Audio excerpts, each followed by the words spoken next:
안녕하세요. 교과연구에 오신 여러분을 진심으로 환영합니다. 제5과 심판의 복음.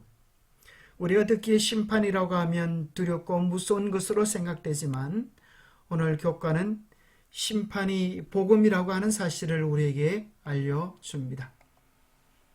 심판은 악을 징벌하고 선을 행한 자들에게 복을 주시는 것입니다. 우리는 하나님 앞에 나아갈 만한 의를 가지지 아니했지만 예수 그리스도의 은혜로 구원을 얻고 복음을 누리게 된 것입니다. 고로 심판은 정당하게 우리의 구원을 선포하고 하나님의 자녀됨을 알려주는 것입니다. 일요일소지 심판의 시간의 중요성, 월요일 하나님의 자비와 심판, 화요일 장엄한 장면, 수요일 언뜻 본 천국, 목요일 합당하신 예수님. 기억절 큰 소리로 이르되 하나님을 두려워하며 그에게 영광을 돌리라. 이는 그의 심판하실 시간이 이르렀음이니 하늘과 땅과 바다와 물들의 근원을 만드신 이를 경배하라 하더라. 우리가 해야 할 세 가지가 있는데 첫 번째는 하나님을 두려워하는 것이고, 두 번째는 그에게 영광을 돌리는 것이고, 세 번째는 창조주를 경배하는 것입니다. 왜냐하면 심판의 시간이 이르렀기 때문입니다. 하나님의 뜻에 온전히 거하는 자들에게 하나님은 이제 영원한 하늘의 상급을 주실 것입니다. 토의할 문제, 심판 속에 공의와 자비는 어떻게 드러나는가? 은혜로 구원을 받고 행위로 심판받는다는 의미는 무엇인가? 잊지 못할 은혜로운 심판에 대한 이야기나 경험이 있다고 하면 소개해 보십시오. 심판의 시간의 중요성.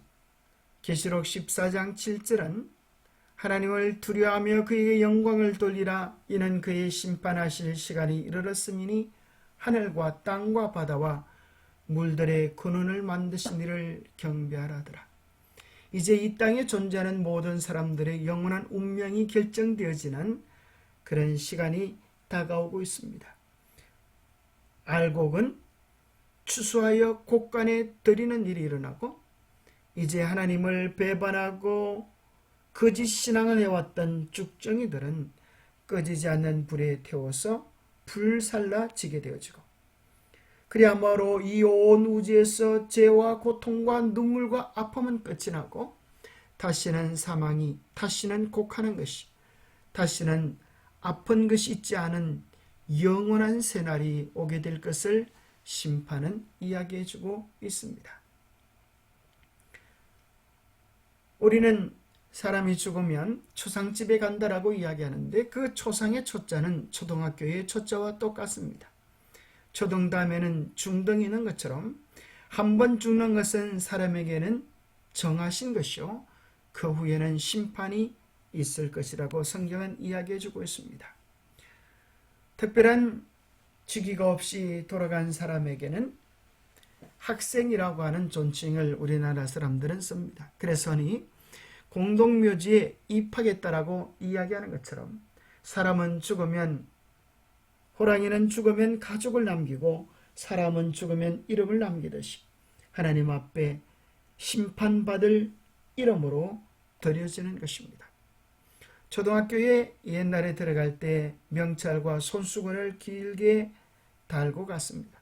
손수건은 많은 데 쓰는가 하면 누른 코가 나올 때 손수건을 돌리면 코 있는 데까지 가서 코를 닦아주었습니다. 이름표는 반편성에 썼던 것처럼 결국 이 세상이 마쳐질 때 이름이 남는 이유는 하늘반 땅반으로 반편성이 구분되어지기 때문입니다. 예수 그리스도를 신실히 믿고 의지했던 이들에게 하나님은 영원한 하늘을 허락해 줄 것이고, 하늘을 등지고 자기 고집을 부리는 사람들에게 멸망이 있게 될 것입니다. 죄인인 우리가 어떻게 심판대 앞에 설 수 있을까요? 이 심판 동안 타락하지 않은 세계는 하나님이 한 사람 한 사람을 구원하기 위해 하실 수 있는 모든 일을 하셨다는 것을 보게 될 것입니다. 이 심판은 하나님의 공의와 자비를 드러냅니다. 심판은 죄의 문제에 대한 하나님의 궁극적인 해결책의 한 부분입니다. 그래서 하나님은 심판을 통하여 죄를 가려내시고 이 우주의 모든 죄들을 불살르시며 당신의 백성들에게는 영원한 하늘의 행복과 기쁨을 안겨주실 것입니다. 월요일 소지 하나님의 자비와 심판. 죄의 싹은 사망입니다. 우리는 죄를 지어서 사망할 수밖에 없는 운명이지만 하나님의 은혜는 그리스도 예수를 우리를 위하여 대신 죽게 하심으로 주님 안에서 영생을 누릴 수 있도록 한 것입니다. 그래서 심판은 예수 그리스도의 보혈이 우리의 죄를 사하고 우리가 구원받을 만한 자가 되었다고 하는 사실을 온 우주에 선포하는 것입니다. 하나님이 세상을 이처럼 사랑하사 독생자를 주셨으니 이는 그를 믿는 자마다 멸망하지 않고 영생을 얻게 되었다고 하는 사실을 심판은 선포해 줄 것입니다. 왜 예수님께서 십자가에 달려 죽으셔야만 했습니까? 십자가는 율법은 변경될 수 없는 것임을 이야기해 주고 있습니다. 율법을 따라 그의 모든 물건이 피로써 정결하게 되나니 피 흘림이 없은즉 사함이 없느니라. 율법이 변경되어질 수 있다면 우리 주님께서 돌아가실 이유가 없었을 것입니다. 그래서 우리는 십자가 속에서 하나님의 공의를 보게 되는 것입니다. 만민 앞에 평등한 하나님의 법의 영원성을 발견하게 됩니다. 부도덕한 어느 나라의 질서를 바로잡기 위하여 어느 임금님께서 형벌을 선포했습니다. 그 형벌은 다름 아니라 죄를 범하면 누구를 막론하고 두 눈을 뽑아버리겠다라고 하는 무서운 법령이었습니다. 한동안 나라는 그 법령이 두려워 질서가 안정되어지고 평화롭게 되어졌습니다. 그런데 어느 날 최초의 첫 범법자가 생기게 되었습니다. 이걸 어떻게 할 것입니까? 그 최초의 범법자가 바로 왕자였습니다. 왕자의 법대로 심판하여 왕자의 두 눈을 다 뽑아버린다고 하면 아버지의 사랑은 어디에 있고, 그렇다고 아버지가 아들을 용서해주면, 그저 간과해주면 나라의 법의 권위는, 공의는 어떻게 서겠습니까? 이 지혜롭고 사랑스러운 사랑이 가득하셨던 이 왕은 법대로 아예 왕자의 한쪽 눈을 뽑게 합니다. 모든 백성은 긴장 속에서 또 하나의 왕자의 눈이 뽑혀갈 것을 바라보고 있었습니다. 그런데 그때 왕은 칼을 뽑아서 자기의 한쪽 눈을 뽑아 두 눈을 이루고 아들을 대신하여 한 눈을 바침으로 공의도 이루었습니다. 우리가 죽을 수밖에 없는 운명에 처했을 때 하나님은 당신의 아들을 우리를 위하여 죽게 하심으로 공의도 이루고 우리를 향한 사랑도 이루어 주신 것입니다.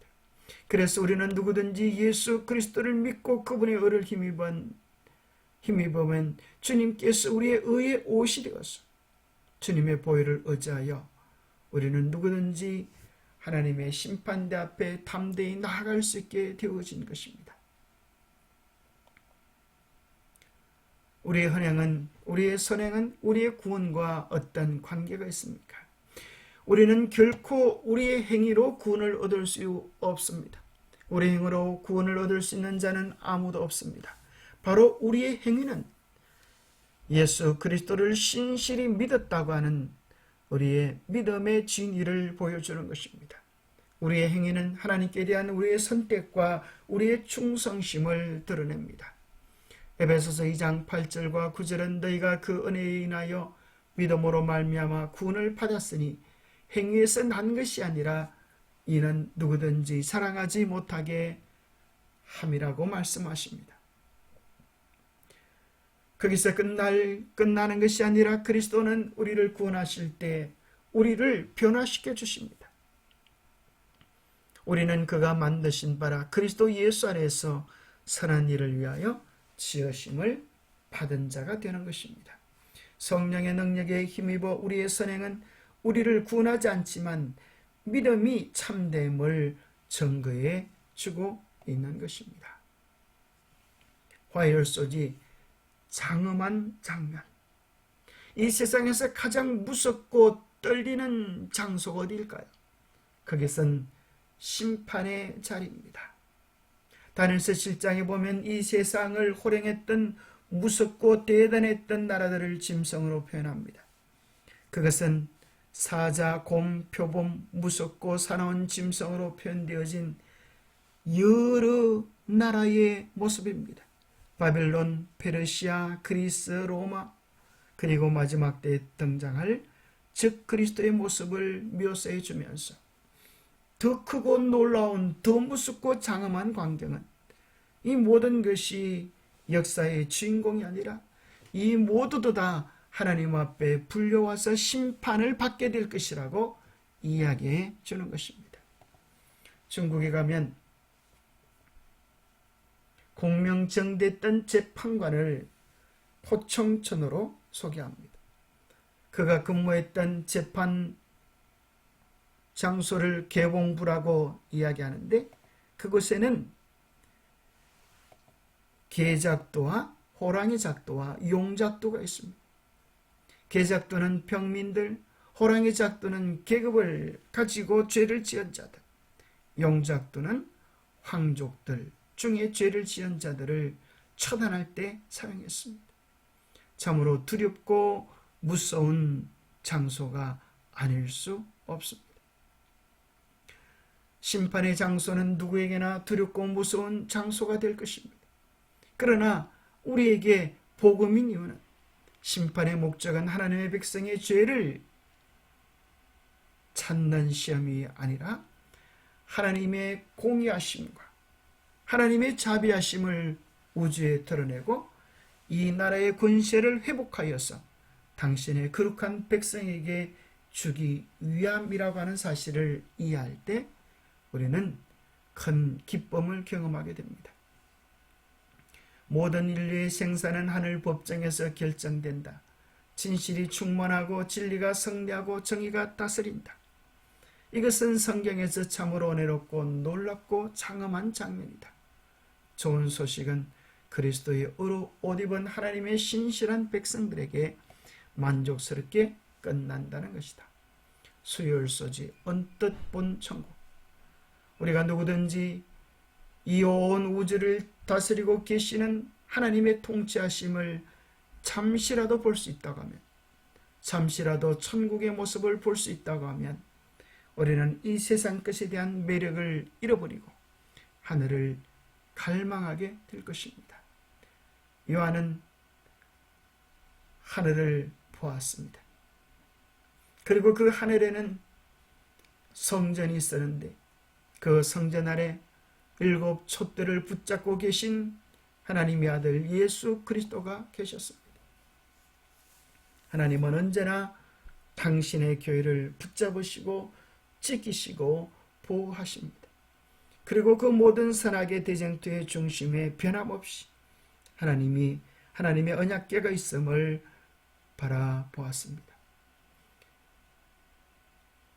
선악의 대쟁투의 비밀이 하늘 성소를 중심으로 펼쳐지는 모습을 요한은 보게 된 것입니다. 계시록 4장에 보면 하늘에 보좌를 베풀었고 그 보좌 위에 앉으신 이가 계셨고 그 앞에 24 장로들이 흰옷을 입고 머리에 금관을 쓰고 있는 것을 보았습니다. 이 24 장로들은 예수 그리스도께서 부활할 때에 함께 성천했던 자들로서 인류를 대표하는 자들입니다. 흰옷은 그들의 죄가 그리스도의 보혈로 용서받았음을 이야기하고 그들의 머리에 쓰여진 금관은 이제 하늘 백성이 되어서 하나님과 더불어서 영광을 누릴 것을 묘사해 주고 있습니다. 구원은 예수님의 선물입니다. 인간의 노력이나 행위의 결과가 아님을 이야기해 줍니다. 큰 소리로 외쳐가로되 구원하심이 보좌에 앉으신 우리 하나님과 어린 양에게 있도다. 온 우주가 노래하게 될 것입니다. 목요일 소재에 보면 계시록 5장에 7인으로 봉한 두루마리가 있는데 그 두루마리를 펴며 그 인을 떼기에 누구와 합당하냐라고 물을 때에 하늘 위에나 땅에나 그 두루마리를 펴거나 보거나 할 자가 없었습니다. 왜냐하면 그 두루마리는 잃어버린 지구의 소유권을 회복시켜주는 구속의 정표였기 때문입니다. 누가 그것을 떼기 합당할까요? 우리를 위하여 죽임을 당하셨던 어린 양, 유다 지파의 사자 다윗의 뿌리 예수 그리스도가 우리를 위한 죄값을 지불하셨기에 그 두루마리를 떼기에 합당하신 것입니다. 만나 주석에는 이야기하기를 이 지구의 주인은 하나님이시다. 사람이 관리하는 일에 실패하여 이 지구에 대한 소유 권한이 임시로 사탄의 손에 넘어갔다. 그러나 예수께서는 지구를 팔아넘긴 죄값을 지불하시고 지구에 대한 법적인 소유권을 되찾아 교회와 혼인관계에 들어가심으로 기름 물을 자 구속주 고일이 되신 것이다. 그래서 7인으로 봉해진 그 문서는 지구의 소유권의 권리 문서요. 앞으로 일어날 지구에 일어날 일들을 예언하고 있는 그런 비밀이 포함되어진 문서입니다. 그 두루마리를 떼기에 합당하신 분은 예수 그리스도밖에 없습니다. 예수 그리스도만이 잃어버린 지구의 소유권을 되돌려주고 우리를 죄에서 구원할 유일한 분이신 것입니다.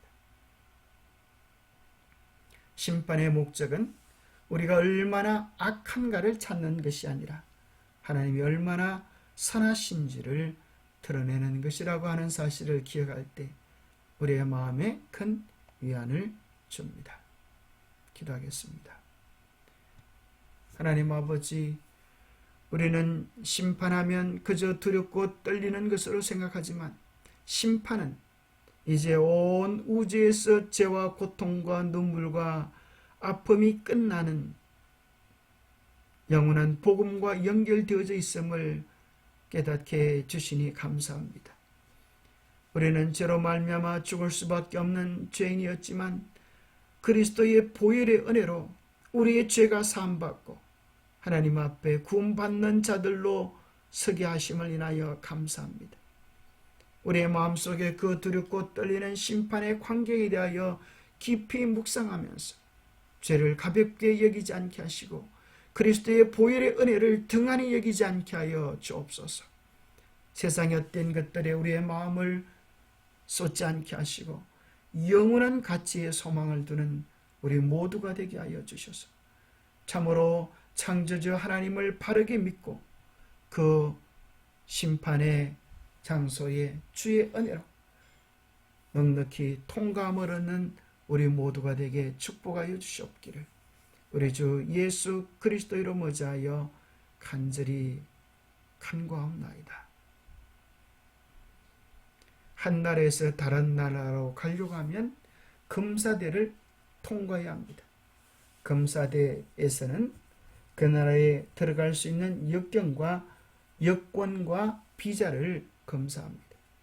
바로 심판은 검사대와